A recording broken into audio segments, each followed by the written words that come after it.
எல்லாம் குரூப் 4க்கு நல்லா படிச்சுட்ருப்பீங்க I hope. So நான் இப்போ இதில் என்ன பார்க்கலான்னா, ஒரு சின்ன இதுதான் ரொம்ப முக்கியம், ரொம்ப இம்பார்ட்டண்ட்டு. 6th புக்கில் இருக்கும் அறுவடை திருநாள். ஸோ மகர சங்கராந்தின்னு எங்கே அறுவடை திருநாளை சொல்லுவாங்கன்னா, ஆந்திரம், மராட்டியம், உத்தரப்பிரதேஷ், கர்நாடகம். ஸோ இது நல்லா படிச்சுக்கோங்க. அடுத்தது லோரி அப்படின்னு எங்கே சொல்லுவாங்கன்னா பஞ்சாப். உத்தராயன் அப்படிங்கிறது குஜராத், ராஜஸ்தான், இங்கே 2 ஸ்டேட்லேயும் வந்து உத்தராயன் அப்படின்னு சொல்லுவாங்க. பஞ்சாபில் லோரி அப்படின்னு சொல்லுவாங்க. அதே மாதிரி ஆந்திரா, மராட்டியம், உத்தரப்பிரதேஷ், கர்நாடகா இங்கெல்லாம் வந்துட்டு மகர சங்கராந்தி அப்படின்னு சொல்லுவாங்க. இந்த டாபிக் எங்கே இருக்குன்னா தமிழ் புக்கில் இருக்குது. 6th தமிழ் புக்கில் இருக்குது.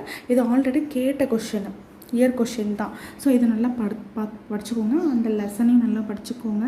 6th புக்குன்னு சொல்லிட்டு கவர் பண்ணாமல் விட்டுறாதீங்க. நிறைய டாபிக்ஸ், குட்டி டாபிக்ஸ் நிறைய கவிஞர்கள்லாம் கவர் ஆகுறாங்க. ஸோ நல்லா படிச்சுக்கோங்க.